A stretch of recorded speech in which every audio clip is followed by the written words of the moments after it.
کیا ہو گیا ہے آپ سب کو؟ بند کرو اسے، وہ لہنگا سنبھالتی غصے سے چلائی۔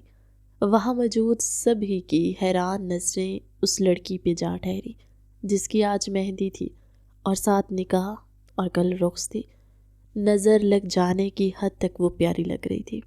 سبھی اسی وقت ہلا گلا ڈالے ہوئے تھے۔ شیخ صاحب اس وقت گھر پہ نہیں تھے۔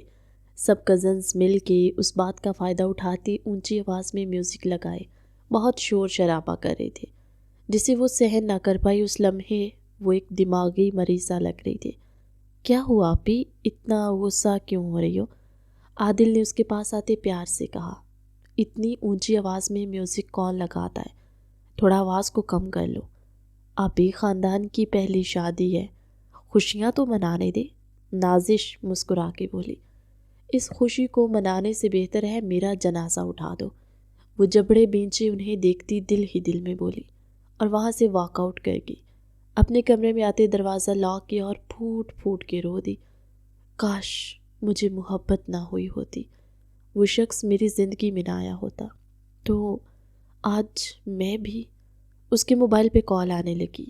نمبر دیکھ کے اس کے ہاتھ کانپے، آنسو پونچھتے کال ریسیو کی۔ کہاں تھی تم؟ کتنی دیر سے کال کر رہا ہوں، اٹھا کیوں نہیں رہی تھی؟ وہ بھڑکا۔ ریحان آج مہندی ہے میری اور نکاح بھی، وہ کرب سے بولی۔ آگے کچھ پل خاموشی چھا گئی۔ جانتا ہوں ماموں جان صرف میری وجہ سے یہ شادی جلد بازی میں کرے تاکہ تمہیں مجھ سے دور کر دے، وہ غصے سے پھنکارا، لیکن میں ایسا نہیں ہونے دوں گا۔ تمہارے وہ بڑے بابا کو کیا لگتا ہے تمہیں اپنی بہو بنا کے وہ مجھ سے میرا حق چھین لیں گے؟ کنیز یاد رکھنا، تم میری تھی، میری ہو اور میری ہی رہو گی، وہ جارحانہ انداز میں بولے جا رہا تھا۔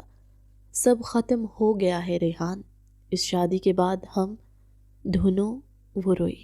یہ شادی نہیں ہونی چاہیے کنیز، سنا تم نے؟ تم یہ شادی نہیں کرو گی۔ ریحان کی بات پہ کنیز کا دل بری طرح دھڑکا۔ کیا کیا کیا مطلب؟ ہم بھاگ کے آج ہی نکاح کریں گے، میں تمہیں لینے آ رہا ہوں، تم اپنا ضروری سامان پیک کر لو، اب ہم یہاں نہیں رہیں گے۔ ریحان کی باتیں سنتی وہ بری طرح گھبرائی۔ نہیں ریحان، میں ایسا نہیں کر سکتی۔ بابا، وہ کتنی خودسر، اپنی من مرضیاں کرنے والی اور منہ پھٹ تھی، لیکن اتنا بڑا قدم وہ کیسے اٹھاتی؟ کیا بابا؟ ہاں، تمہارے بابا نے تمہارا سوچا جو تم ان کا سوچ رہی ہو، ہماری محبت کو ٹھکرا دیا، جوتے کی نوک پہ رکھا ہماری محبت کو، بس اب اور نہیں ریحان۔ کنیز تھوڑا گھبرائی۔ کنیز صاف صاف بتاؤ، کیا تم مجھ سے پیار کرتی ہو یا نہیں؟ کرتی ہوں، بہت زیادہ کرتی ہوں۔ کنیز پھر سے رو دی۔ پھر وہی آرگیو مت کرو جان، میں آ رہا ہوں، گھر کے بیک گیٹ پہ آ جاؤ، 1 گھنٹے کے اندر پہنچ جاؤں گا، لو یو میری جان۔ اب کی تار محبت سے کہتا ریحان کال کاٹ گیا تھا اور کنیز اپنے آنسو پونچھتی آنے والا لاحیہ عمل سوچنے لگی۔ کاش بابا آپ نے اپنی مرضی نہ کی ہوتی، ایک بار مجھ سے پوچھ لیتے تو آج میں اتنا بڑا قدم نہ اٹھاتی۔ دل ہی دل میں سوچتی اپنا زیور اور 2 سوٹ اور ساتھ کچھ نقدی وہ فوراً بیگ میں ڈال گئی تھی اور بیگ ایک طرف ٹیبل کے نیچے چھپا کے رکھا۔ دروازے کا لاک کھولا تاکہ کسی کو شک نہ ہو۔ باہر ابھی بھی شور شرابہ تھا۔ سب کو خوشیاں چڑھی ہیں لیکن کوئی میری خوشی کے بارے میں نہیں سوچ رہا، میں بھی صرف اپنا سوچوں گی۔ کنیز اپنے آنسو پونچھتی فیصلہ کر چکی تھی۔ وہ باتھ روم میں چلی گئی۔ اسی لمحے سبین اندر داخل ہوئی۔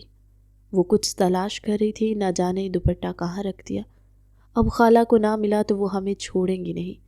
سبین بڑبڑاتے ہوئے اپنا مطلوبہ دوپٹہ تلاش کر رہی تھی کہ اسی لمحے اس کی نظر اس کالے بیگ پہ اٹھی۔ اس میں کیا ہے؟ کہیں دوپٹہ اس میں تو؟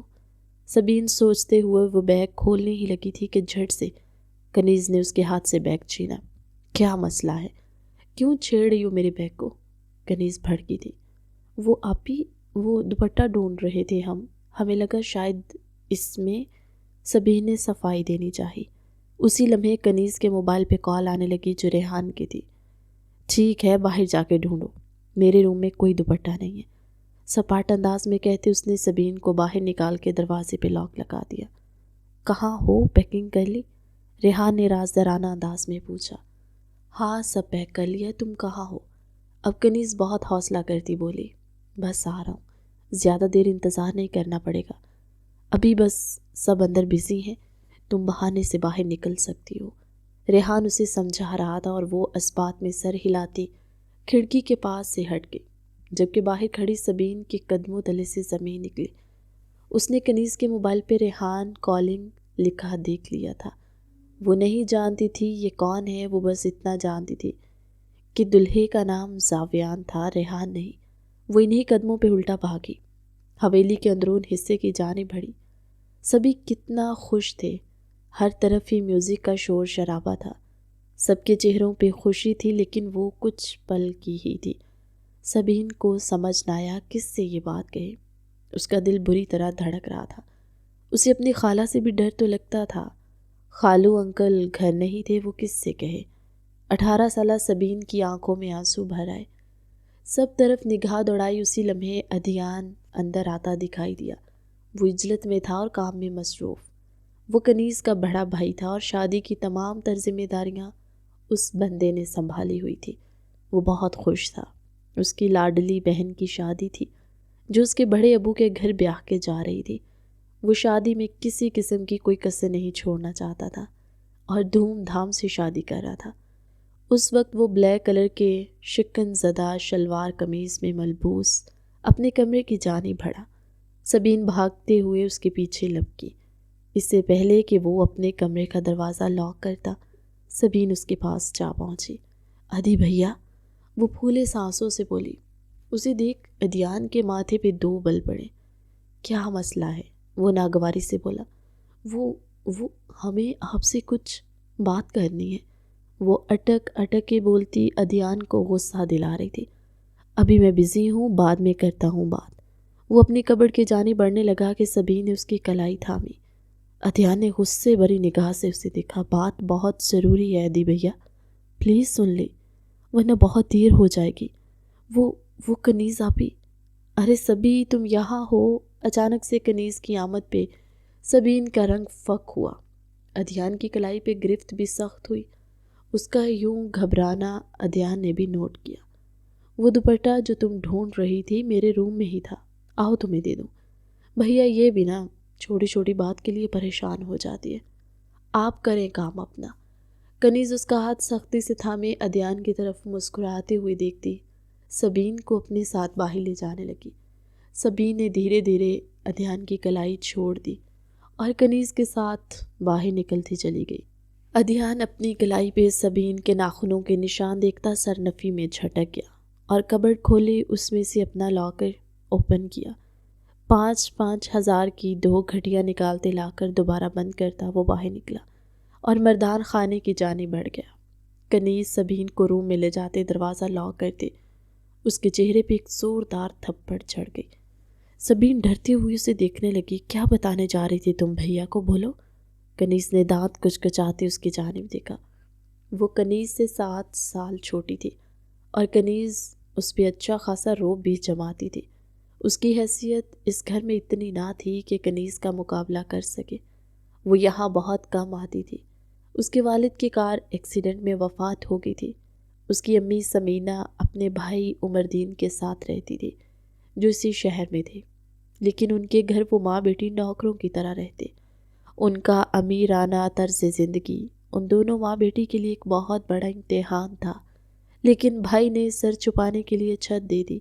ان کی بیٹی کو BA تک اچھی تعلیم دلوا دی، ان کے لیے یہی بہت تھا۔ اب بھی سبین کا یہاں آنے کا کوئی ارادہ نہ تھا۔ اس کی والدہ طبیعت ناسازی کی وجہ سے نہ آ سکی تو اس کی خالہ زہرہ نے سبین کا کہا کہ اسے بھیج دیں، کام میں ہاتھ بٹا دے گی، جبکہ سبین نے آتے ہی سارے کام اپنے ہاتھ میں لے لیے تھے۔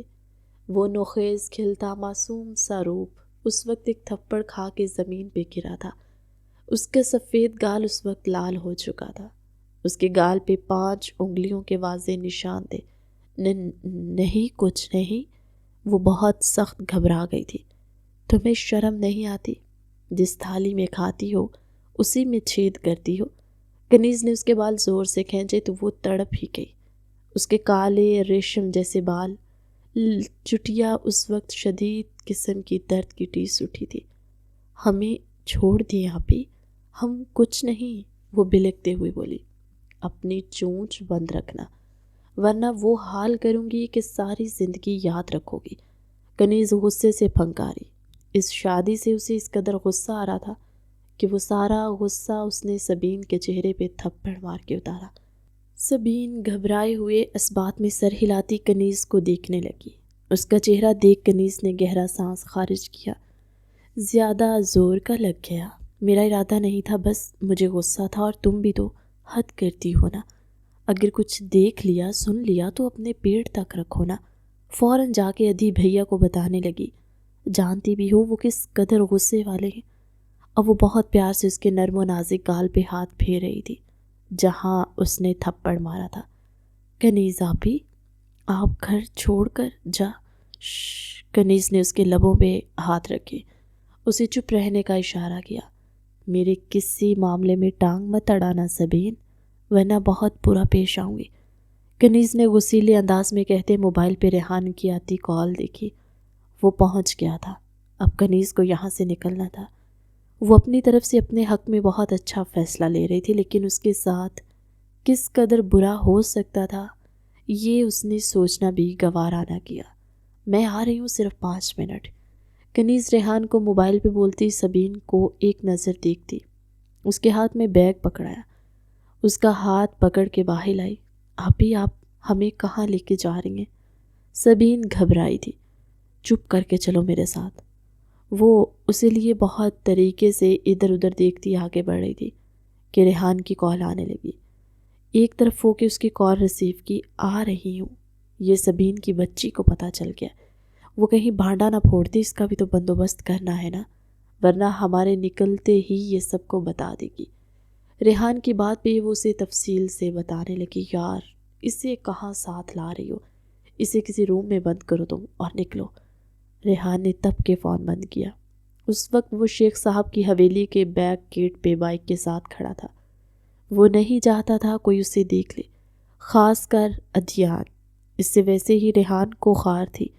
وہ بے چینی سے کنیز کا انتظار کر رہا تھا جو سبین کی کلائی سختی سے تھامے ششو پنج میں پڑ گئی تھی۔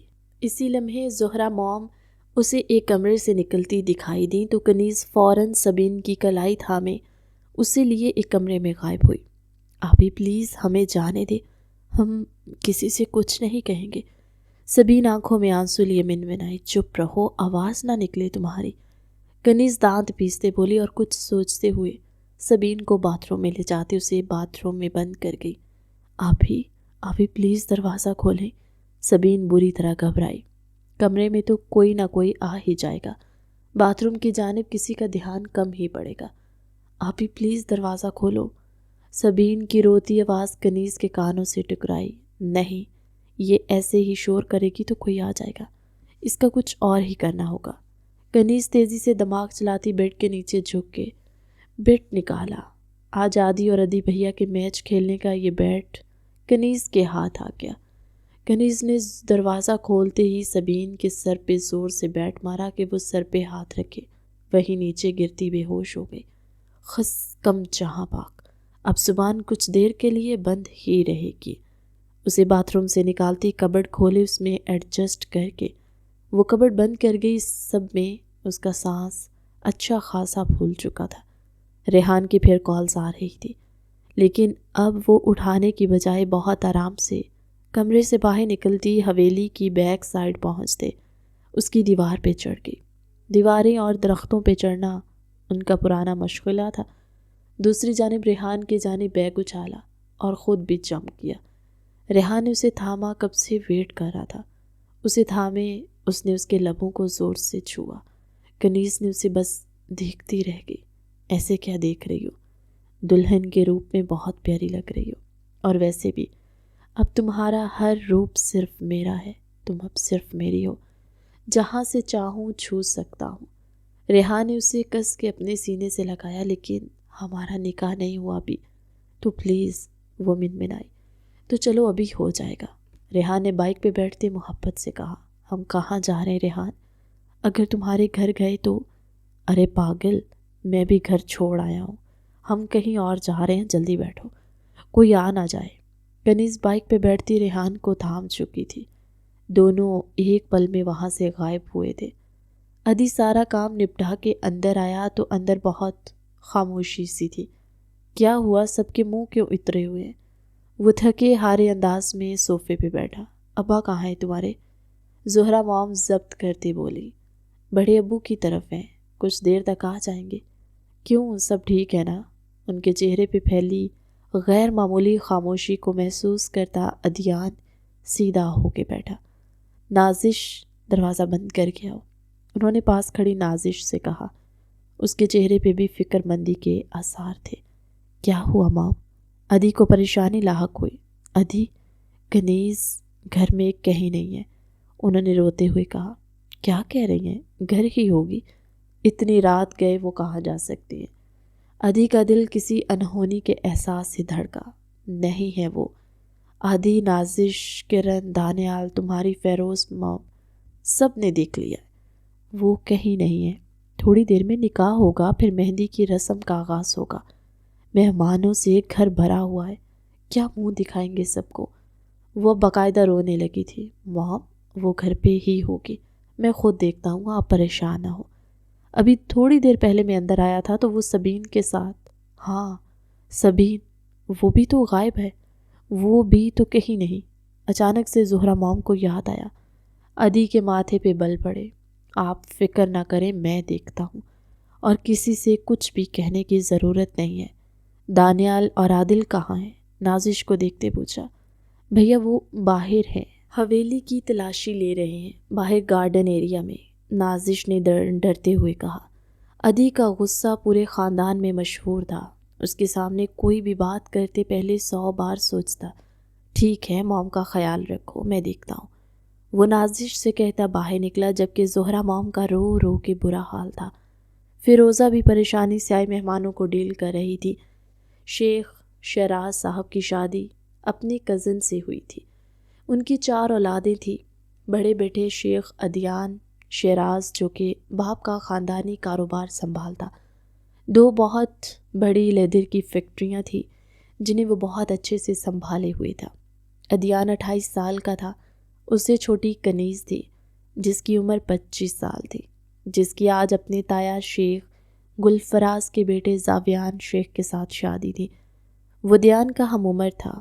اس سے چھوٹی نازش تھی جس کی عمر 22 سال تھی، اور عادی سب سے چھوٹا جس کی عمر 20 سال تھی۔ بہت زیادہ ہسمکھ اور جوشیلا لڑکا تھا۔ شیخ شیراز اکبر کے چھوٹے بھائی شیخ فراز اکبر کی بیوی فیروزہ تھی، جو آؤٹ آف فیملی تھی لیکن ملنسار تھی۔ ان کا ایک بیٹا تھا دانیال، جو کنیز کا ہم عمر تھا، وکالت پڑھ رہا تھا، اور بیٹی کرن جو کہ 18 سال کی تھی۔ غرض یہ چھوٹی سی 2 بھائیوں کی فیملی اس بہت بڑی حویلی میں بہت ہنسی خوشی رہ رہے تھے، جبکہ بڑے بھائی شیخ گل دراز نے اپنی الگ حویلی بنا لی، لیکن ان کا آپس کا پیار کم نہ ہوا۔ اسی پیار کی وجہ سے شیخ شیراز نے اپنی بیٹی کے لیے بھائی کے گھر کو چنا۔ ان دنوں کنیز کے 2 رشتے آئے، ایک اس کی پھوپھو کے گھر سے ریحان کا، جبکہ دوسرا اس کے تایا کے بیٹے زافیان کا۔ لیکن بہن ملکوں میں بیاہی تھی تو ان کا دل نہ چاہا بیٹی کو خاندان سے باہر بیاہنے کا، اور شیخ صاحب کو اپنے بڑے بھائی شیخ گلفراز سے بڑھ کے کوئی نہ تھا، جن کی حویلی 2 حویلیاں چھوڑ کے اسی ایریا میں تھی۔ انہوں نے بہن سے معذرت کرتے بیٹی اپنے بڑے بھائی کے گھر دے دی، بنا بیٹی کی مرضی جانے، اور سارا کام وہیں خراب ہوا۔ کہیں نہیں ہے وہ بھائی، عادی گہرا سانس لیتے ہوئے بولا۔ اس وقت وہ حویلی کی بیک سائڈ پہ کھڑے تینوں باتیں کر رہے تھے۔ شیخ صاحب ابھی اس معاملے سے لا علم تھے۔ لگتا ہے وہ گھر سے بھاگ۔ ادھی کی گھوری پہ دانیال کے الفاظ منہ میں ہی رہ گئے۔ تبھی ادھی کی تیز نظر ایک چمکتی ہوئی چیز پہ جا ٹھہری۔ نیچے بیٹھتے اس نے وہ جھمکا اٹھایا۔ وہ جھمکا ادھیان پہچان گیا تھا، وہ کنیز کا تھا۔ ثابت ہو گیا تھا وہ گھر سے بھاگ گئی تھی۔ ادھیان نے سختی سے آنکھیں میچی۔ ایک طوفان تھا جو آ کے گزر گیا تھا۔ شیخ صاحب کا سر جھکتا چلا گیا، ان کی آنکھوں میں آنسو بہنے لگے۔ کیا بیٹیاں اسی دن کے لیے اللہ سے مانگتے ہیں؟ وہ دل پہ ہاتھ رکھ کے کرب میں مبتلا ہوئے۔ بابا آپ ٹھیک ہیں؟ ادھیان جو اپنے دوست ولید کو کال کر رہا تھا تاکہ سیکرٹ طریقے سے پتہ لگا سکے، کیونکہ وہ زیادہ دور نہیں جا سکتے، کہ شیخ صاحب کا ہاتھ دل کے مقام پہ رکھتا دیکھ وہ گھبرا کے ان کی جانب بڑھا۔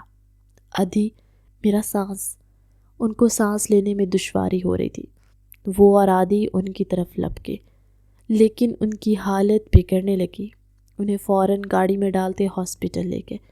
پوری حویلی، جہاں ابھی کچھ دیر پہلے خوشیاں تھیں، اب آنسوؤں سے تر چہرے تھے۔ زہرا موم تو بالکل چپ ہی ہو گئی۔ انہیں رہ رہ کے اپنی تربیت پہ رونا آ رہا تھا۔ ہر خواہش پوری کی اپنی اس بیٹی کی، اور آج اس کی وجہ سے سب کے سامنے ان کا سر جھک گیا تھا۔ دوسری طرف شیخ صاحب ہاسپٹل پہنچ گئے تھے۔ ان کی تو جیسی دنیا ہی اجڑ گئی۔ ایک پل میں شیخ صاحب کو ہارٹ اٹیک آیا تھا۔ انہیں ایمرجنسی میں رکھا گیا تھا۔ سر پلیز یہ فارم فل کر دیں اور کاؤنٹر پہ جمع کروا دیں، ایک نرس نے ادھیان سے کہتے قدم آگے بڑھائے۔ دانی، آدھی، تم دونوں یہیں رکو، میں آتا ہوں۔ وہ بڑا تھا، اسے حوصلے سے کام لینا تھا۔ کاؤنٹر پہ پیمنٹ سبمٹ کروانی تھی۔ ادھیان جلدی سے اپنا والیٹ گھر ہی چھوڑ آیا۔ وہ ان دونوں کو وہیں رکنے کا کہتا خود گھر کے لیے نکلا۔ کیسے ہیں اب تمہارے بابا؟ حویلی داخل ہوتے ہی زہرا موم نے روتے ہوئے پوچھا۔ ICU میں ہیں، دعا کریں سب ٹھیک ہو جائے گا انشاءاللہ۔ وہ ماں کو تسلی دیتا اپنے کمرے کی جانب بڑھا۔ اپنا والیٹ اٹھایا، اسے چیک کیا۔ کچھ سوچتے ہوئے وہ اپنی کبڈ کی جانب بڑھا تھا تاکہ مزید اماؤنٹ نکال لے۔ جیسے ہی اس نے کبڈ کھولی، سبین اس کے اوپر آن گری۔ ادھی نے فوراً اسے اپنی باہوں میں اٹھایا۔ وہ حیرت زدہ تھا۔ سبین اس کی کبڈ میں؟ وہ بے ہوش تھی۔ سبین، سبین! وہ اسے بستر پہ لٹاتا اس کے گال تھپ تھپانے لگا، لیکن وہ بے سدھ تھی۔ اس کے ماتھے سے خون بہتا ہوا ایک طرف گرا جم گیا تھا۔ اس کی شہرک پہ ہاتھ رکھا، جھک کے اس کی دھڑکنوں کو چیک کیا جو بہت ہی دھیرے سے چل رہی تھی۔ سبین، سبین آنکھیں کھولو۔ اگلے ہی پل وہ بےتاب ہوا۔ جیتی جاگتی لڑکی اس وقت اس کے سامنے بے سدھ پڑی تھی۔ یا اللہ، یہ سب کیا ہو رہا ہے؟ ادھیا نے نفی میں سر ہلایا۔ ایک کے بعد ایک پریشانی آ رہی تھی۔ Sabeen, open your eyes.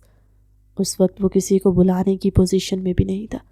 سبین کا اس کے کمرے میں یوں بے ہوش ہونا کئی سوال کھڑے کر سکتا تھا، جبکہ وہ خود بھی نہیں جانتا تھا کہ وہ یہاں آئی کیسے۔ سبین، وہ اس کا سر اونچا کرتے اس کے کان میں دھاڑا۔ Open your eyes. اس کی گردن پیچھے کو لڑک گئی۔ کبڈ میں گھٹن کی وجہ سے اس کا سانس بند ہوا تھا۔ کچھ سوچتے ہوئے ادھیا نے اس کے لبوں پہ اپنے ہونٹ رکھے، اسے اپنی سانسیں عطا کی۔ سبین، ویک اپ۔ اوپر ہوتا وہ اسے پکارنے لگا، لیکن وہ پھر بے سدھ تھی۔ اس کی سانسوں میں کوئی جھل تھل نہ تھا۔ وہ ایک بار پھر اس کے ہونٹوں پہ جھکا، اس بار شدت زیادہ تھی۔ وہ اسے سانسیں بخشتا اس کے سر کے نیچے ہاتھ رکھے اپنی آنکھیں موند گیا۔ ایک پل میں وہ سب کچھ اپنے ذہن سے نکالتا، سب پریشانیاں اپنے آپ سے دور کرتا، خود کو ریلیکس کر رہا تھا۔ سبین کو سانسیں دیتا وہ اس کی سانسیں کھینچنے لگا، جس سے سبین نے یکدم لمبا سانس کھینچتے اپنی آنکھیں واکی۔ ادھیان اسی لمحے ذرا سا پیچھے ہٹا۔ وہ گہرے لمبے سانس لیتی ادھیان کو سہم کے دیکھنے لگی۔ اس کے گلابی لب اس وقت انار کی طرح لال ہوئے، مزید دلکش لگنے لگے تھے۔ اس کے لبوں سے نظریں ہٹاتا ادھیان بستر سے اٹھتا دور ہوا۔ خود کو سنبھالتی سبین بھی شرمندہ سے اٹھی۔ تم کبڈ میں کیا کر رہی تھی؟ ادھیان نے اپنے ازلی غصیلے روپ میں واپس آتے اسے پوچھا۔ ہم کبڈ میں وہ کنیز آبی۔ کیا کنیز؟ تم جانتی ہو وہ کہاں ہے؟ بتاؤ مجھے۔ ادھیان ایک دم بے قابو ہوتا اس کے قریب ہوا، اسے دونوں بازوؤں سے جکڑے پوچھنے لگا۔ اسی لمحے زہرا موم اندر آتی یہ منظر دیکھنے لگی۔ یہ یہاں کیا کر رہی ہے؟ ان کا غصہ سوا نیزے پہ پہنچا۔ ہم خود نہیں آئے یہاں، وہ ہمیں کنیز آبی نے۔ نام مت لو میری بیٹی کا، ضرور میری بیٹی کو اسی نے غائب کروایا ہوگا، حاسد لوگ۔ وہ نفرت و حقارت سے بولیں، جبکہ سبین بے یقینی سے انہیں دیکھتی سر نفی میں ہلانے لگی۔ موم پلیز مجھے بات کرنے دے۔ ادھیان کو ان کی بات ناگوار گزری۔ بتاؤ مجھے کنیز کہاں ہے؟ وہ سیدھا اس کی آنکھوں میں غصے سے دیکھتا بولا۔ وہ مجھے یہاں بند کر کے خود چلی گئی۔ وہ ادھوری بات کر رہی تھی۔ اس وقت وہ بہت ڈری ہوئی تھی۔ سبھی آہستہ آہستہ وہاں جمع ہونے لگے۔ سبین کو ادھیان کے بستر پہ دیکھ پل کو بھی جھٹکے، لیکن کسی کو کچھ کہنے کی جرت نہ ہوئی۔ کہاں چلی گئی؟ پوری بات بتاؤ۔ ادھیان کو اس پہ غصہ آنے لگا تو وہ چلایا، جس پہ سہم کے سبھی نے رونا شروع کر دیا۔ ادھی اتنا روڈلی بات کرو گے تو وہ روئے گی، جانتے بھی ہو کتنا چھوٹا سا اس کا دل ہے۔ فیروزہ موم نے آگے بڑھ کے اسے اپنے ساتھ لگایا۔ وہ سبین کو اپنے بچوں کی طرح ہی ٹریٹ کرتی تھی۔ سبین، یہ تمہارے چہرے پہ نشان کیسے آیا؟ فیروزہ موم اس کے پاس بیٹھتے فکر مندی سے بولی۔ کنیز آپ ہی نے مارا، اس نے آنسوؤں کے بیچ کہا۔ لیکن کیوں؟ بتاؤ مجھے شاباش، وہ کہاں ہے؟ فیروزہ موم کے پوچھنے پہ سبین نے روتے ہوئے انہیں ساری بات بتا دی، جسے سن سب دنگ رہ گئے۔ فیروزہ موم نے سبین کو گلے سے لگایا۔ بس بچے، رونا نہیں۔ ان کی اپنی آنکھیں آنسوؤں سے بھر آئی تھی۔ کنیز کی اس حرکت نے سب کے سروں میں خاک ڈال دی۔ اس ریحان کو میں چھوڑوں گا نہیں، جان سے مار ڈالوں گا۔ ادھیان غصولیے لہجے میں غرایا۔ اسی وقت اس کے نمبر پہ عادی کی کال آئی۔ اسے ہاسپٹل بلایا گیا۔ وہ فوراً ہاسپٹل کے لیے نکلا، جبکہ فیروزہ موم زہرہ موم کے غصے کے پیش نظر سبین کو اپنے ساتھ لے گئی۔ شیخ فراز اکبر اس وقت اپنے بڑے بھائی شیخ گل فراز اکبر کی حویلی میں تھے۔ وہ ان کو اعتماد میں لے کے ساری بات بتانے گئے تھے۔ کچھ ہی دیر میں زاویان بھی ہسپتال پہنچ گیا۔ شیخ صاحب اب خطرے سے باہر تھے۔ انہیں وارڈ میں شفٹ کر دیا گیا، لیکن زیادہ رش لگانے سے منع کیا تھا۔ انہیں تھوڑی دیر پہلے ہوش آیا تھا، لیکن انجیکشن کے زیر اثر وہ اب سو رہے تھے۔ ادھیان دونوں بازوؤں پر سر ڈالے وارڈ کے باہر بینچ پہ بیٹھا تھا۔ اس کی اپنے دوست سے بات ہو گئی تھی۔ وہ کنیز کو ڈھونڈ رہے تھے۔ وہ انہی سوچوں میں غل تھا کہ زاویان نے اس کے کندھے پہ ہاتھ رکھا۔ اس نے سر اٹھایا، وہ وہیں اس کے ساتھ بیٹھ گیا۔ ڈونٹ وری ادھی، سب ٹھیک ہو جائے گا۔ وہ جیسے خود پہ جبر کر کے یہاں آیا تھا۔ I'm sorry یار۔ ادھی نے اس سے معافی مانگی تو زاویان نے اسے اپنے سینے سے لگایا۔ بس آپ اتنے کمزور نہیں ہیں کہ کسی کے کیے کی معافی مانگے۔ آپ کا کوئی قصور نہیں ہے، بھول جائیں اس بات کو۔ چچا جان کو ہم سب کی ضرورت ہے، ان کا سایہ ہم سب پہ قائم رہنا چاہیے۔ زاویان نے بہت سمجھداری سے کہتے ادھیان کا دل جیت لیا۔ ادھیان اس بات میں سر ہلاتا پھر سے کنیز کے بارے میں سوچنے لگا، جس نے ہیرا چھوڑ کے ایک پتھر کا انتخاب کیا تھا۔ یہ کیا کہہ رہی ہیں آپ موم؟ میرا نگاہ؟ نازش اچانک سے سنتی بھونچا کے رہ گئی۔ نازی، یہ تمہارے بابا کی خواہش ہے، وہ ہاسپٹل میں ہیں اور… موم، ادھی نے انہیں ٹوکا۔ آپ ریلیکس کریں، میں بات کر لیتا ہوں۔ شیخ صاحب کو صبح تک ہوش آ گیا تھا۔ اس وقت زاویان اور ان کے بڑے بھائی شیخ گل فراز اور ادھیان ان کے پاس ہی تھے، اور تب انہوں نے اپنی خواہش کا اظہار کیا۔ وہ زاویان اور نازش کا نکاح چاہتے تھے۔ شیخ صاحب نے ہوش میں آنے کے بعد بھائی کا ہاتھ تھامے معافی مانگی۔ وہ بھی بہت دل برداشتہ تھے۔ سب خاندان والے اکٹھے ہوئے تھے۔ کس کو کیا جواب دیتے، لیکن بھائی سے محبت بے شمار تھی، اور پھر شیخ شیراز کی خواہش پہ سب ایک پل کو سوچ میں پڑ گئے، لیکن ان کو نہ کر سکے۔ ادھیان نے باپ کا ہاتھ تھامے چوما، اپنی آنکھوں سے لگایا اور انہیں حوصلہ دیتا حویلی واپس آیا۔ زہرہ موم کو سب کچھ بتایا تو وہ بھی چپ سی ہو گئی، لیکن انکار کی کسی کے پاس کوئی گنجائش نہ تھی۔ سب کی عزتیں اب نازش کے ہاتھ میں تھی۔ ادھیان کے کہنے پہ زہرہ موم اس بات میں سر ہلاتی باہر نکل گئی، اور پھر ادھیان کے سمجھانے پہ نازش نے آنسوؤں سے بھری آنکھوں سے اپنے بھائی کو دیکھا، جس کے لیے وہ جان بھی دے سکتی تھی۔ اس لیے اس کے کہے کا پاس رکھا، اور دن دوپہر ظہر کی نماز کے بعد زاویان اور نازش کا نکاح گھر والوں کی موجودگی میں کر دیا گیا۔ شام کو بینکوئٹ میں رخصتی تھی، جہاں سب نے اکٹھا ہونا تھا۔ کسی خاندان والے کو نہ پتہ چلنے دیا گیا کہ دلہن بدل گئی ہے۔ بھائی ہوں تو ایسے جنہوں نے وقت پہ ثابت کیا ایک دوسرے کی عزت کو کیسے سنبھالتے ہیں۔ شام تک شیخ شیراز کی طبیعت بھی کافی حد تک سنبھل گئی۔ وہ گھر آ گئے تھے۔ سب شادی ہال جا چکے تھے لیکن وہ گھر پہ ہی رکے۔ نازش کو دلہن بنا دیکھ ان کی آنکھیں اشک بار ہوئی۔ وہ پارلر سے تیار ہوتی پہلے باپ سے ملنے آئی تھی۔ بابا اب نہیں رونا آپ نے، اس نے باپ کے آنسو پونچھے۔ ادھیان میری آج سے صرف 3 اولادیں ہیں، تم، نازش اور عادل۔ مر گئی وہ میرے لیے۔ کرب سے انہوں نے آنکھیں مینچ لی۔ ادھیان نے لب بھینچے۔ سب اس وقت شادی ہال میں تھے۔ زہرا موم شوہر کے پس گھر بھی رکی تھی۔ ہال میں سب اپنے چہروں پہ مسکان سجائے ہوئے تھے لیکن دل سبھی کے اداس تھے۔ نازش کا گھونگھٹ نہیں ہٹا تھا۔ رخصت کے بعد عادی اور دانیال ادھیان کے پاس آئے تھے۔ بتائیں بھائی اب کیا کرنا ہے آگے؟ عادی اپنا غصہ ضبط کرتا بولا، جو ہونا تھا ہو گیا، اب چلو ماموں صاحب سے مل کے آتے ہیں۔ ویسے بھی ان کی فیملی میں سے کوئی آیا نہیں شادی میں، ملاقات تو بنتی ہے نا۔ ادھیان دانت کچکچاتے بولا۔ اب ان تینوں کا رخ مہر ملک کے گھر کی جانب تھا۔ بڑی سی گاڑی وہاں جا کے رکی تو مین گیٹ پہ زور سے دستک ہوئی۔ اندر بیٹھے لوگ بری طرح گھبرا گئے۔ وہ آ گیا وہ، میں نے کہا تھا وہ آئے گا، آپ نہیں مانے؟ بلقیس بیگم رو دی۔ ارے چپ رہو، ہمارا کیا قصور ہے، ہم نے کیا کیا ہے؟ وہ بے غیرت نکل گیا ان کی لڑکی کو لے کے، تو کیا وہ چھوڑیں گے؟ ملک صاحب بری طرح پھنکارے۔ دروازہ کھل چکا تھا۔ ادھیان اپنی گھنی مونچھوں کو تاؤ دیتا اس وقت ڈرائنگ روم میں بیٹھا تھا۔ اس کے دائیں طرف دانیال جبکہ بائیں طرف عادل کھڑا تھا۔ مہر ملک نے ہال میں قدم رکھا تو ٹھٹک کے رک گئے۔ دیکھو ادھیان شیخ، مجھے نہیں پتا وہ بدبخت کہاں ہے، اس میں ہمارے گھر کا کوئی فرد شامل نہیں، تو تم ہمیں ہراس نہیں کر سکتے۔ مہر ملک ہمت کرتے آتے فوراً بولے، اپنی بیٹی کو لے کر آؤ۔ ادھیان کی کرخت آواز پہ مہر ملک کا دل تھما تو وہ وہیں دوسری طرف دانیال کے دل کو بھی ہاتھ پڑا، لیکن وہ اس وقت کچھ بھی نہیں کہہ سکتا تھا۔ حالات کچھ بھی کہنے کی اجازت نہیں دے رہے تھے۔ مہر ملک اپنا سر پکڑ کے بیٹھ گئے۔ فروا وہاں خود ہی آ گئی۔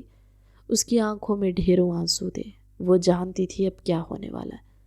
بھائی کے کیے کی سزا اسے ملنی تھی۔ ایک دکھتی نظر دانیال پہ ڈالی جو ادھیان کی زیرک نظروں سے مخفی نہ رہ سکی۔ عادل، مولوی صاحب کو اندر لے گیا۔ عادل فوراً باہر نکلا اور صحن میں موجود مولوی صاحب جنہیں وہ ساتھ لائے تھے انہیں اندر لے آیا۔ مولوی صاحب نکاح شروع کرے۔ ادھیان کے الفاظ پہ فروا ایک چیئر پہ ڈہ سی گئی۔ وہ تو محبتیں چاہتی تھی، یہاں کیا ہو رہا تھا اس کے ساتھ؟ فروا ملک بنت مہر ملک، آپ کا نکاح شیخ دانیال فراز ولد شیخ فراز کے ساتھ 1,00,000 سکہ رائج الوقت طے پایا ہے۔ کیا آپ کو یہ نکاح قبول ہے؟ مولوی صاحب کے الفاظ پہ وہاں موجود سبھی حیرانی سے ادھیان کو دیکھنے لگے۔ دانیال کی تو آنکھیں حیرت سے کھلی رہ گئی۔ تم، میری بیٹی کا نکاح دانیال سے کیوں؟ دانیال میرا بھائی ہے اور یہی میرا فیصلہ ہے۔ ادھیان نے مہر ملک کی بات غراتے ہوئے کاٹی اور پھر کچھ ہی پل میں نکاح ہو گیا۔ بلقیس بیگم نے بیٹی کو گلے سے لگاتے ہوئے رخصت کر دیا۔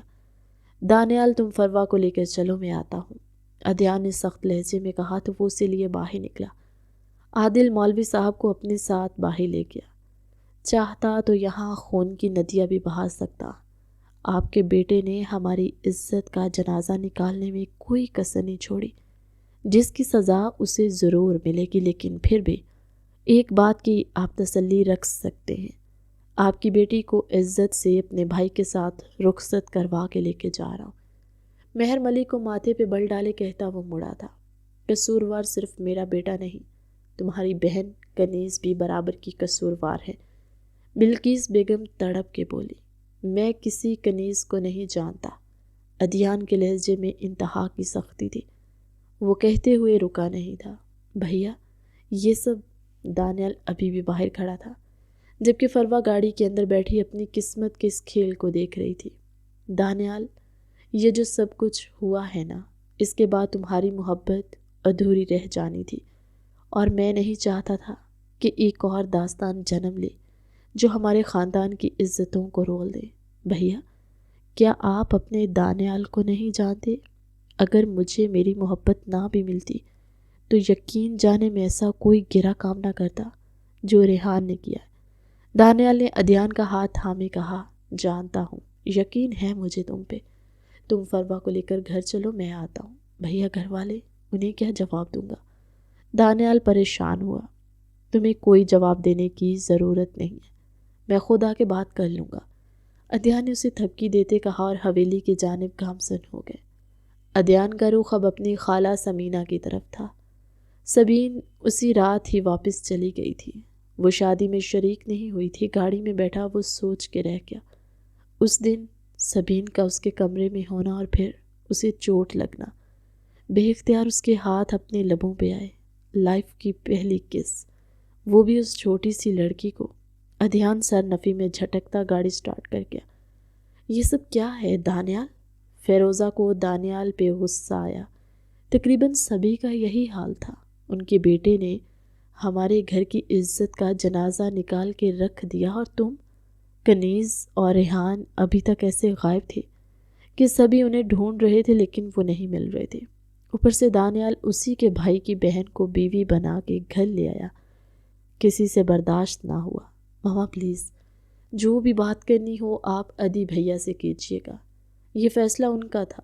دانیال ماتھا مسلتا بولا، جو بھی ہو ہم اسے اپنے خاندان کی بہو تسلیم نہیں کریں گے۔ عدیان کو ہو کیا گیا ہے؟ زہرا مام نے غصے سے کہا۔ عدی بھیا سے بات کر لیجیے گا اور جو بھی فیصلہ ہوا بتا دیجیے گا۔ وہ جبڑے بینچے بولا، کہاں لے کے جا رہے ہو اسے؟ فروا کی کلائی تھامے وہ اسے اپنے روم کی جانب لیے بڑھا۔ اپنے کمرے میں، جب تک عدی بھیا آتے ہیں یہ میرے کمرے میں رہے گی، بیوی ہے میری۔ فروا کی کلائی پہ دانیال کی گرفت سخت ہوئی اور وہ اسے لیے روم کی جانب بڑھ گیا۔ باقی سب منہ دیکھتے رہ گئے۔ شیخ شیراز اور فراز جانتے تھے دانیال اتنا بڑا قدم اکیلے نہیں اٹھا سکتا۔ یقیناً عدیان کا ہی یہ فیصلہ ہوگا۔ اب اس فیصلے کے پیچھے کی وجہ بھی وہی بتا سکتا ہے۔ زاویان سب رسموں سے فارغ ہوتا روم میں آیا تو اپنے گلے سے ہار اتار کے ایک طرف پھینکا۔ گہرا سانس بھرتے وہ ڈریسنگ کے سامنے کھڑا، اس گھونگھٹ میں وجود نسوانی وجود کو دیکھتا، خود کے اشتعال پہ قابو نہیں رکھ پا رہا تھا۔ کنیز اس سے نکاح سے پہلے بھاگ گئی۔ اس نے اپنے چچا جان کی خراب حالت کے پیش نظر خود پہ ضبط کر لیا، لیکن پھر اسی کی چھوٹی بہن کو اس کے نکاح میں دے دیا۔ وہ صبر کے گھونٹ بھر کے رہ گیا۔ باپ نے کس طرح اسے منایا یہ صرف وہی جانتے تھے۔ نازش سے بھی کبھی اس کی بات چیت نہیں رہی تھی، اب وہی اس کی بیوی بن گئی تھی، جبکہ وہ یہاں کنیز کو چاہتا تھا۔ سبھی کچھ ایک ہی جست میں نیچے پھینک دیا۔ نازش گھبرا کے اپنی جگہ پہ سہم گئی۔ اٹھو بستر سے، ابھی اسی وقت۔ زاویان کی آواز پہ وہ گھبرا کے اس کا بستر چھوڑ گئی۔ اٹھتے ہوئے لہنگا اس کے پیروں کے بیچ میں اٹکا۔ وہ گرنے لگی تھی جب زاویان جو اسے پاس آ رہا تھا فوراً آگے بڑھ کے تھامتے اس کا گھونگھٹ الٹ گیا۔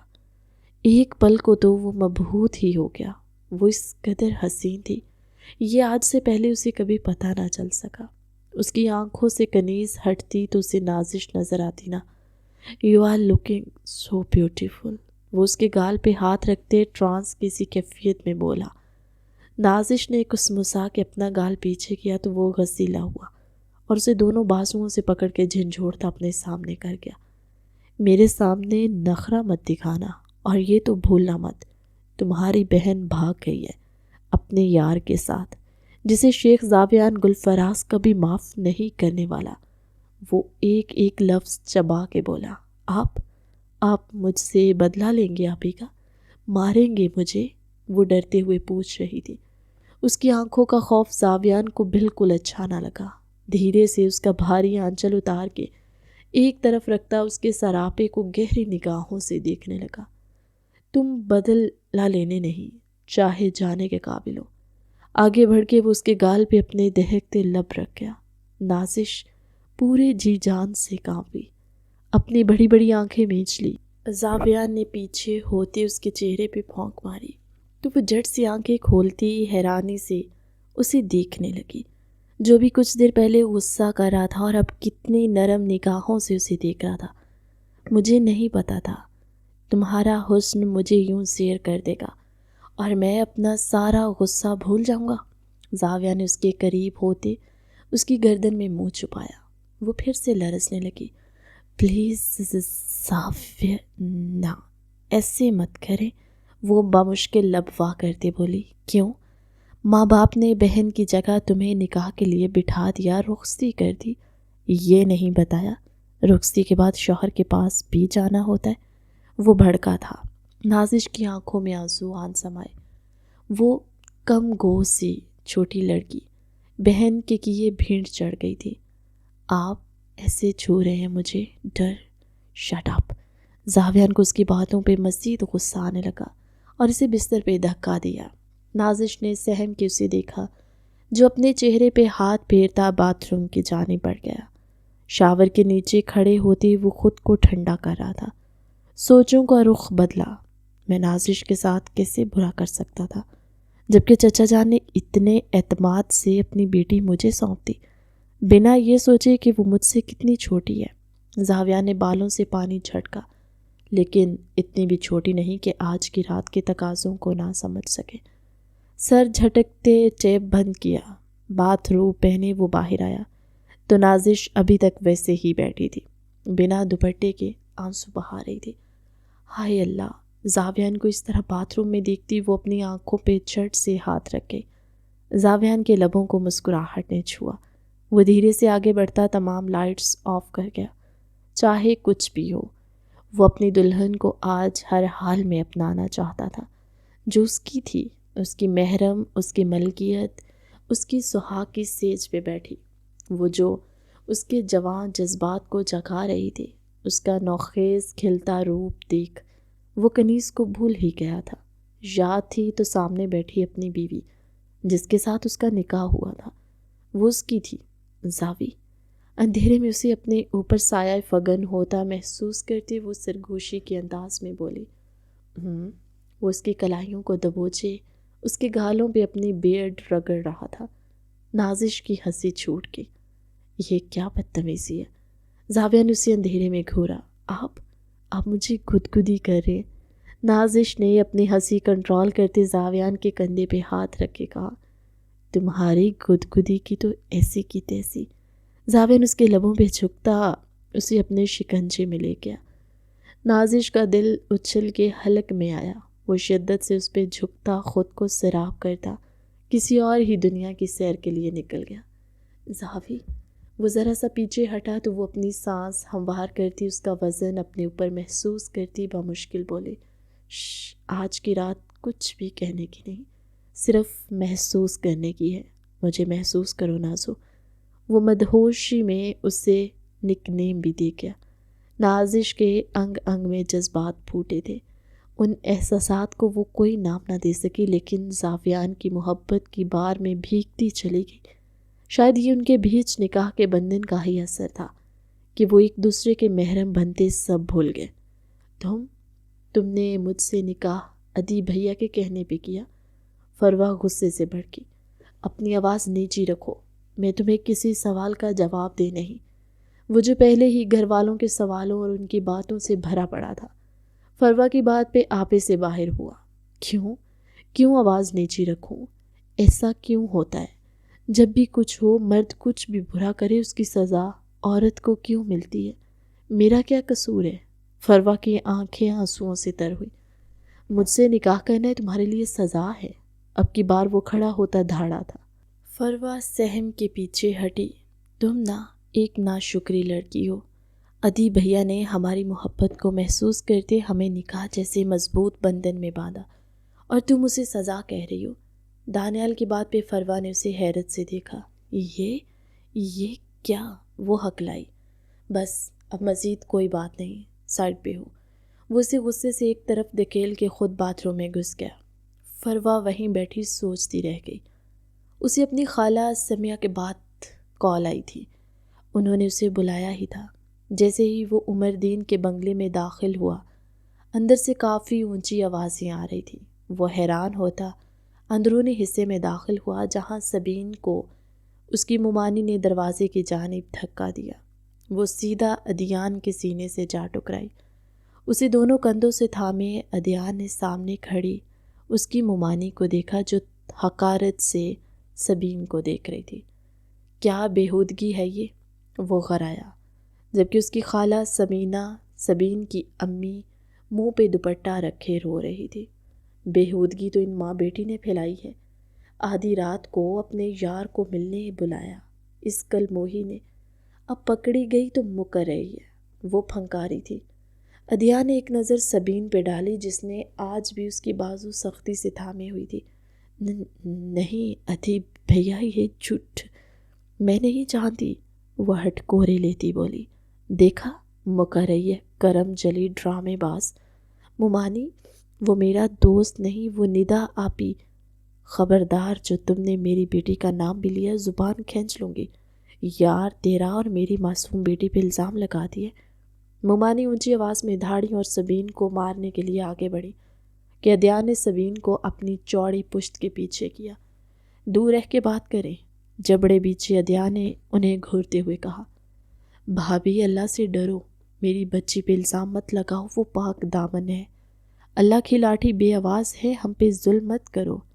ارے چھوڑو، مجھے نصیحتیں کر رہی ہو، اپنی بیٹی کی تربیت ہی ٹھیک کر لیتی تو آج یہ دن نہ دیکھنا پڑتا۔ ہو گئی آپ کی بات، اب کیا ارادہ ہے آپ کا؟ عدیہ نے اپنی خالہ کا بھی ہاتھ تھامے انہیں پاس کھڑا کیا۔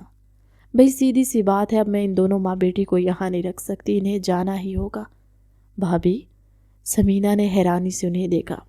میرے بھائی گھر نہیں ہیں، وہ آئیں گے تو ہی۔ نکلو یہاں سے، میں نہیں چاہتی کہ وہ تم دونوں ماں بیٹی کی وجہ سے کوئی ٹینشن لے۔ اس بار وہ حقارت سے بولی، انہیں باہر کا راستہ دکھانے لگی۔ بس، عدیان دھاڑا کہ وہ پیچھے ہٹ گئی۔ لے کے جا رہے ہو انہیں، لیکن اب اگر ایک غلط لفظ آپ نے سبین یا خالہ کے بارے میں بولا تو اچھا نہیں ہوگا۔ وہ غصے سے غراتے وارن کر رہا تھا۔ ایک پل کو وہ بھی چپ ہو گئی۔ ارے بھائی، لے کے جانا کون سا مشکل ہے، 2 دن بعد پھر یہاں پہنچ جائیں گے۔ غیرت کہاں ہے ان میں، وہ منہ بنا کے بولے۔ آپ کے اندر کتنی غیرت ہے آج دیکھ لی ہے میں نے، اب اپنی زبان کو کنٹرول کرنے، ورنہ مجھ سے برا کوئی نہیں ہوگا، وہ غراتے ہوئے بولا۔ بھائی واہ، کیا بات ہے، اتنی سائڈ آج خالہ کی، اتنی ہی عزیز ہے تو اپنے پاس ہی رکھو، اس کی بیٹی سے کر لو شادی، یوں جگہ جگہ دھکے کھانے کے لیے کیوں چھوڑا ہوا ہے؟ وہ بھی اپنے نام کی ایک تھی۔ ایک پل کو خاموشی چھا گئی اور ایک پل میں ہی عدیہ نے فیصلہ لیا تھا۔ صحیح کہا آپ نے، بہت جلد آپ کو یہ خبر مل جائے گی۔ چلے خالہ، وہ سمینہ خالہ کو اپنے حلقے میں لیے باہر کی جانب بڑھنے لگا۔ سبین کی آنکھوں میں آنسو آ گئے۔ اچانک سے عدیہ نے اس کا ہاتھ تھاما تو وہ حیرت سے دنگ اسے دیکھنے لگی۔ بنا اس کی طرف دیکھے وہ ان دونوں کو لیے باہر آ گیا۔ گاڑی میں بیٹھے خالہ، عدیہ نے انہیں روتا جھجکتا دیکھ بولا۔ بیٹا، ہم کیسے آپ کے ساتھ جا سکتے ہیں؟ آپ کی موم، اپنی بہن کی نیچر وہ اچھے سے واقف تھی، آپ ان کی فکر نہ کریں، میں سب سنبھال لوں گا، آپ بس چلیں۔ وہ انہیں گاڑی میں بٹھاتا اپنی حویلی لے آیا جہاں پہلے ہی دانیال اور فروا کا مقدمہ کھلا تھا، اب اپنی خالہ کا مقدمہ بھی لے آیا۔ اپنی بہن کو دیکھ کر زہرہ موم، جو ابھی کچھ دیر پہلے سکون سے بیٹھی تھی، پھر سے سر پکڑ کے بیٹھ گئی۔ خیریت؟ انہیں اتنی رات گئے کیوں لے آئے؟ زہرہ موم نے ماتھے پہ بل ڈالے پوچھا۔ سمینہ خالہ کی نظریں خود بخود جھک گئیں۔ کہنے کو سامنے کھڑی عورت ان کی بڑی بہن تھی، لیکن دولت کے نشے میں وہ اپنی اکلوتی بہن کو بھول چکی تھی۔ موم، میں نے ہمیشہ کے لیے ہماری حویلی لے کے آیا ہوں۔ عدیان کی بات پہ زہرہ موم کا منہ کھلے کا کھلا رہ گیا۔ سبھی اپنے اپنے کمروں سے باہر نکل آئے۔ عدیان بیٹا، کیا ہو گیا ہے؟ ہر کسی کو اٹھا کے گھر لے آ رہے ہو، پہلے وہ فروا اور اب یہ۔ موم، فروا کا دانیال سے نکاح ہوا ہے، اور پلیز اس بات کو مدعا بنا کے کوئی فروا کے ساتھ برا رویہ مت رکھے، یہ نکاح میں نے کروایا۔ بیٹا لیکن کوئی تو وجہ رہی ہوگی، یوں اچانک فراز صاحب بھی بیچ میں بولے، جبکہ فیروزہ بیگم کو اس نکاح سے کوئی اعتراض نہیں تھا۔ وہ بہت محبت کرنے والی ملنسار خاتون تھی۔ وقت آنے پہ بتا دوں گا چچا جان، کیا آپ کو مجھ پہ بھروسہ ہے؟ عدیان کی بات پہ سبھی نے ایک نظر سے دیکھا تو شیخ فراز نے اس کے کندھے پہ ہاتھ رکھ کے مسکرائے۔ ہمارے خاندان کے سب سے بڑے بیٹے ہو تم، اور ہمارا مان اور غرور ہو، ہمیں یقین ہے تمہارا کوئی بھی فیصلہ غلط نہیں ہو سکتا۔ فروا آج سے ہماری بہو ہے۔ آپ سب بھول رہے ہیں اس کے بھائی نے کیا کیا، میری معصوم بیٹی کو بھگا کے لے گیا اور آپ اسی کی بہن کو عزت بنا کے۔ موم، آپ کی بیٹی دودھ کی دھلی نہیں تھی۔ ادھیان کو آج پہلی بار اپنی زہرا موم کی بات سخت ناگوار گزری۔ ادھی؟ انہوں نے حیرت سے بیٹے کو دیکھا۔ موم پلیز اس بات کو تسلیم کر لیں، آپ کی بیٹی بھی برابر کی قصوروار ہے، اسے معصوم مت بولے۔ ہاں، میں اس کے لیے اب صرف اتنا کہوں گا، ہو سکے تو اسے معاف کر دیجیے گا۔ ادھیان کا لہجہ نم ہوا۔ زہرا موم کو دل میں کچھ چبھا تھا، جسے ادھیان جانتا تھا کنیز کہاں ہے۔ ان کی آنکھیں بھیگ گئیں۔ باقی میں نے فیصلہ لیا ہے، خالہ اب سے ہمارے ساتھ رہیں گی اور ان کی بیٹی سبین نکاح کے بعد میرے ساتھ۔ ادھیان کی نئی بات پہ سب کی آنکھیں حیرت سے کھلی رہ گئی۔ ادھیان، سوچ سمجھ لو، وہ تم سے 10 سال چھوٹی ہے۔ زہرا موم ادھیان اور سبین کے رشتے کے سخت خلاف تھی۔ باقی کسی کو کوئی اعتراض نہ ہوا، لیکن ادھیان موم کو بھی منانا چاہتا تھا، اور اس وقت ان کے پاس بیٹھا اپنے انکار کی وجہ دیتے وہ نرمی سے بولا، موم چھوٹا ہونے سے کیا ہوتا ہے، وہ بالغ ہے، 18 سال کی ہے، اور نکاح کے لیے بالغ ہونا ہی ضروری ہے۔ ویسے بھی عمروں کا شادی سے کوئی لینا دینا نہیں ہے، چاہے لڑکے کی عمر چھوٹی اور لڑکی کی بڑی۔ وہ دھیمے لہجے میں بولا، سوچ لو ادھیان، جیسی تمہاری نیچر ہے وہ کیا ڈھل جائے گی تمہارے ساتھ؟ موم، اسے میں اپنے رنگ میں رنگ لوں گا۔ ادھیان نے مسکرا کے کہا، اب اس کا کچھ نہیں ہو سکتا۔ وہ گہرا سانس خارج کر کے بولی تو وہ مسکرا دیا۔ پھر مان جائے نا، وہ ان کا ہاتھ تھامے بولا، میں کوئی بھی اعتراض کر لوں تمہارے پاس سب کے جواب ہیں، کیونکہ محبت کا کوئی علاج نہیں، اور لگتا ہے میرے بیٹے کو بھی محبت والی بیماری ہو گئی ہے۔ انہوں نے اس کا کان پیار سے کھینچا، بس کچھ ایسا ہی سمجھ لے۔ اپنی پہلی کس یاد کرتا وہ دھیمے سے مسکراتے اٹھ گیا۔ ایک طرف سب مان گئے تو دوسری طرف سبین نے انکار کر دیا۔ کچھ ہی دیر پہلے خالہ سمینہ اسے سبین کا انکار بتا کے گئی تھی۔ ادھیان کا دماغ تو بری طرح گھوما تھا، اس کے انکار کی جرت کیسے ہوئی؟ وہ دندناتا ہوا سیدھا سبین کے کمرے میں چلا گیا۔ وہ ابھی شاور لے کے نکلی تھی، قمیض جسم کے ساتھ چپکی تھی، دوپٹہ دور بستر پہ پڑا تھا۔ سبین کی سانسیں منتشر ہوئیں۔ ادھیان نے دروازے کو لاک لگاتے اس کی طرف پیش قدمی کی۔ ادھی بھیا چپ۔ وہ گھبرا کے پیچھے دیوار کے ساتھ لگی، سانسیں گہری ہوئی تو نگاہ بھٹک کے اس کے نازک سراپے پہ جا ٹھہری۔ انکار کیوں کیا؟ اپنی نظروں کا زاویہ اگلے ہی پل بدلتا وہ غراتے ہوئے پوچھ رہا تھا، ہمارا آپ کے ساتھ کوئی جوڑ؟ یہ تم طے کرنے والی کون ہوتی ہو؟ اس کی بات پوری کرنے سے پہلے اچک لی۔ سبین کی آنکھیں جھلملانے لگی۔ اس کے آنسو دیکھ ادھیان کا دل پسیج گیا۔ دیکھو سبین، میں نے فیصلہ لے لیا ہے، اور سوچ سمجھ کے لیا ہے، اور ایک بار فیصلہ لینے کے بعد میں پیچھے نہیں ہٹتا۔ اگر تمہیں کوئی انسیکیورٹیز ہیں تو مجھے بتاؤ۔ وہ اب کی بار نرم لہجے میں بولا، ہمیں آپ سے ڈر لگتا ہے، آپ کا غصہ۔ وہ پلکیں اٹھاتی غراتی اس وقت ادھیان کے دل میں بجلیاں گرا رہی تھی۔ بالکل غصہ نہیں کروں گا، کبھی بھی نہیں۔ بس تم اچھے بچوں کی طرح میری سب باتیں مان جایا کرنا۔ میں ہمیشہ تمہیں پیار کرتا رہوں گا، ٹھیک ہے؟ وہ اسے پیار سے ہینڈل کر رہا تھا۔ آپ ہم پہ غصہ نہیں کریں گے؟ سبین کی بس اس کے غصے سے ہی جان جاتی تھی۔ ادھیان نے اپنا نچلا لب دانتوں تلے دبایا۔ آج غصے سے ڈر رہی ہے، کل پیار سے ڈرے گی۔ اپنے بالوں پہ ہاتھ پھیرتے وہ اسے دیکھتا اپنی مسکراہٹ دبانے لگا۔ ہرگز غصہ نہیں کروں گا، بس پیار کروں گا، ڈھیر سارا پیار۔ وہ اس کے قریب ہوتا، اس کے چہرے پہ اپنی پرتپش سانسیں چھوڑتا، سحر پھونک رہا تھا۔ سبین بس اسے یک ٹک دیکھے گئی۔ وہ مسکراتا ہوا پیچھے ہٹا۔ یار دیکھنے میں تو بہت ہاٹ لگتی ہو، لبوں سے میٹھی بھی ہو، باقی شادی کے بعد ٹیسٹ کروں گا فرصت سے۔ وہ اس کا گہرائی سے جائزہ لیتا، ایک آنکھ ونک کرتا، روم کا لاک کھولتا باہر نکل گیا۔ سبین اپنی رکی سانسیں بحال کرتی، اس کا دل الگ ہی لہر پہ دھڑک رہا تھا۔ اگلے ہی پل دوپٹہ لیتے وہ ادھیان کے بدلے رویے کو سوچنے لگے۔ ادھیان کے فیصلے سے سب خوش تھے کیونکہ وہ خوش تھا۔ فروا کو شیخ صاحب کی حویلی میں بہو کا درجہ دے دیا گیا تھا۔ دانیال اور فروا کے بیچ کی غلط فہمی دور ہوئی۔ فروا اس کا ساتھ پا کے خوش تھی، لیکن اپنے بھائی کے لیے اداس۔ جو اس نے یہ حرکت کی، نازش اور زاویان کے ساتھ حویلی آئی تو وہ بھی بہت خوش دکھائی دے رہے تھے۔ شیخ صاحب اپنی اس فرما بردار بیٹی کو دیکھ خوش اور مطمئن ہو گئے۔ زاویہ نے نازش کو اپنے دل سے اپنا لیا تھا۔ ایک ہفتے کے بعد بالآخر سب کو قائل کر کے اپنی ماں کو منا کے ادھیان نے سبین سے نکاح کر ہی لیا۔ سب کے ہاتھ دعا کے لیے اٹھے تو ادھیان کے چہرے کو ایک مسکراہٹ نے چھوا۔ مبارک ہو بہت بہت بیٹا۔ سب سے پہلے اس کے بابا نے اسے گلے لگا کے مبارکباد دی۔ صرف قریبی رشتہ داروں کی موجودگی میں نکاح ہوا تھا۔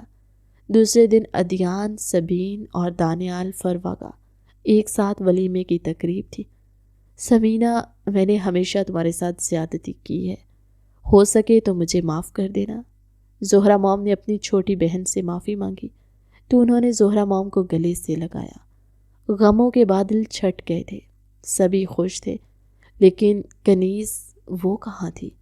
اس کی کمی تو سب کو کھل رہی تھی۔ فلیش بیک: جس رات وہ بائک پہ نکلے تھے، کچھ ہی وقت گزرا کہ ان کا بہت برا ایکسیڈنٹ ہوا۔ خوشی اور آزادی کے نشے میں وہ دونوں ہی چور تھے۔ اسی دوران کنیز اپنا لہنگا سنبھال نہ پائی اور وہ لہنگا بائک میں پھنستا چلا گیا، جس وجہ سے وہ دونوں گر کے زخمی ہو گئے۔ لیکن صرف اتنا ہی نہیں، وہ مصروف روڈ پہ گرے تھے، رات کا وقت تھا۔ ایک گاڑی نے انہیں بہت زور سے ہٹ کیا، جس کی وجہ سے ریحان کے دماغ پہ چوٹ لگی اور کنیز کی ٹانگیں ٹوٹ گئی۔ دونوں ہی گھر سے بھاگے نئی زندگی کی شروعات کرنے والے تھے، لیکن اللہ کو کچھ اور ہی منظور تھا۔ وقت رہتے ادھیان کے دوست نے اسے اطلاع دی، جو انہیں اسی روڈ پہ ڈھونڈ رہے تھے۔ وہ بنا کسی کو بتائے وہاں پہنچا، دونوں کو ہاسپٹل پہنچایا، جہاں ڈاکٹرز نے دونوں کو بچا تو لیا، لیکن ریحان کوما میں چلا گیا، جبکہ کنیز اپاہج ہو گئی۔ ادھیان اس رات بہت رویا۔ آئی سی یو کے باہر کھڑا وہ اپنے آنسو پونچھ رہا تھا۔ اندر کنیز کو آکسیجن ماسک لگا تھا۔ کاش ایک بار مجھے کہہ دیتی کنیز، میں زمین آسمان ایک کر دیتا، لیکن تمہیں تمہاری محبت سے ملوا دیتا، یہ جو رستہ کبھی نہ اپنانا پڑتا۔ وہ دکھی تھا، کہیں نہ کہیں وہ سب گھر والوں کو اس کا قصوروار سمجھ رہا تھا، جو بڑے اپنی من مرضیاں چلاتے، بنا اپنے بچوں کی مرضی جانے ان کا رشتہ طے کر دیتے۔ وہ گھر لوٹ آیا تھا۔ ابھی کنیز کو صحتیاب ہوتے بہت وقت لگنا تھا۔ وہ تب تک کسی کو بتا کے مزید تکلیف نہیں دینا چاہتا تھا، اس لیے چپ سادھ لی۔ جیسے وہ اپنے کمرے میں داخل ہوا، وہ حجلہ عروسی میں گھونگھٹ نکالے بیٹھی تھی۔ ادھیان دروازہ لاک کرتا اس کے قریب آیا۔ اس کا لرزنا وہ اچھے سے محسوس کر سکتا تھا۔ دھیرے سے اس کے پاس بیٹھتا، اس کا گھونگھٹ الٹ گیا۔ ایک قیامت سا حسن تھا۔ ادھیان کی دھڑکنیں سر پر دوڑنے لگی۔ سبین، جاؤ جا کے چینج کر لو، بہت ہیوی ڈریس ہے یہ۔ وہ دھیما سا کہتے اس کے پاس سے اٹھ گیا۔ جی۔ وہ حیران ہوئی، اسے تو نازش نے کچھ اور ہی بتایا تھا آج کی رات کے بارے میں۔ یہاں تو کچھ بھی ایسا نہیں تھا، یہاں تک کہ ادھیان نے اس کی کوئی تعریف بھی نہیں کی۔ کیا ہوا؟ کیا سوچنے لگی؟ اسے سوچوں میں گم دیکھتا وہ پکار اٹھا۔ دل پہ پتھر رکھے وہ اپنی جگہ سے اٹھی، بھاری لہنگا سنبھالتے ڈریسنگ کا رخ کیا کہ بیچ راستے میں ادھیان نے روک لیا۔ ایک منٹ، یہ دوپٹہ اتار لو، نہیں تو گر جاؤ گی۔ کہتے ہی ادھیان نے اس کا بھاری بھرکم دوپٹہ اتار کے ایک طرف رکھا۔ اس کا شارٹ بلاؤز اس کی کمر کو واضح کر رہا تھا، جو دوپٹے میں بالکل دکھائی نہیں دیا۔ اس کی سیٹنگ ہی ایسی تھی، لیکن اب وہ اپنے روپ کی تمام رعنائیوں کو لیے ادھیان کے سامنے کھڑی تھی۔ تمہاری آنکھوں میں آنسو؟ اس کی خوبصورت آنکھوں میں آنسو دیکھ وہ بے چین ہوا۔ آپ نے ہماری کوئی تعریف نہیں کی۔ نازش آپی نے کہا تھا آپ تعریف کریں گے، پھر گفٹ دیں گے۔ وہ منمناتے بولی، اچھا اور کیا کہا تھا؟ وہ اسے سنتا مسکرا کے بولا، اور پتہ نہیں۔ وہ نازش کی باتیں یاد کرتی اپنا لال چہرہ شرما کے جھکا گئی۔ ادھیان کا کہا کمرے میں گونجا اور جھٹ سے اس گڑیا کو اپنی باہوں میں بھرا۔ چلو میں بتاتا ہوں اس خاص رات میں اور کیا کیا کرتے۔ وہ اسے گود میں اٹھائے بستر کی جانب بڑھا۔ ہمارا گفٹ۔ وہ تکیے پہ سر کے اپنی ہتھیلی آگے بڑھا گئی۔ جسے چومتے عدیان نے اسے ایک ڈائمنڈ رنگ پہنائی۔ واو، یہ تو بہت پیاری ہے، یہ ہماری ہے، پکی پکی والی۔ وہ چہکتی ہوئی اٹھ بیٹھی۔ صرف تمہاری۔ وہ اسے واپس تکیے پہ گراتا مخمور آواز میں سرگوشی کرتا اس کے کانوں کی لو کو چوم گیا۔ سبین کا دل بہت زوروں سے دھڑکا۔ اس کے سانسوں کا تال میل عدیان کو مدہوش کیے جا رہا تھا۔ وہ اس کی دونوں کلائیاں جھکڑتا اس کے لبوں پہ شدت سے جھکا تھا کہ سبین کو بھی وہ پہلی کس یاد آ گئی جب وہ اس کی سانسیں بحال کرنے میں اس کو اپنے لبوں سے روشناس کروا چکا تھا۔ لیکن آج اس کی شدت اور جنون کچھ زیادہ ہی تھا۔ وہ اس کے بازو چھوڑے اس کے سر کے پیچھے ہاتھ رکھے اپنے لبوں کو اس کے لبوں کے ساتھ بری طرح الجھا گیا تھا۔ اس کی مسلسل کسنگ پہ سبین نے اس کے کندھے میں ناخن چبھ ہوئے۔ وہ ذرا سا پیچھے ہٹا۔ آپ اب ایسے ہمیں ماریں گے، جان نکال دیں گے آپ ہماری۔ وہ گہرے سانس لیتی شکوہ کر رہی تھی۔ ارے ایسے نہیں۔ وہ اپنی شرٹ اتارتا دور اچھال گیا اور لائٹس آف کرتا اس پہ جھکا۔ جان کیسے نکالتے ہیں اب بتاتا ہوں، کہتے ساتھ اس کی گردن پہ لب رکھتے زور سے کس کر دی۔ اس سے سک گیا کہ وہ تڑپ کے رہ گئی۔ اپنے اور اس کے بیچ کے سارے پردے گراتا وہ اس کی اور اپنی جان ایک کر گیا تھا۔ کبھی کبھی بڑوں کے فیصلے ان کی خواہشات اپنے بچوں کی خواہشات سے بڑھ کے ہو جاتی ہیں، جو آنے والے وقت میں غلط ثابت ہو جاتی ہیں۔ کبھی بھی بچوں پہ اپنی مرضیاں نہیں تھوپنی چاہیے۔ ہم زندگی کے ہر چھوٹے موٹے کام میں ان کی رائے لیتے ہیں، لیکن جب زندگی کا اہم فیصلہ کرنا ہو تو اسی اولاد کو بھول جاتے ہیں۔ اور ہاں، ایک اور بات، ماں باپ کے فیصلے غلط ہو سکتے ہیں لیکن ماں باپ کبھی غلط نہیں ہو سکتے۔ اللہ سب کو والدین کے حق میں ان کی اولاد کو نیک بنائے، آمین۔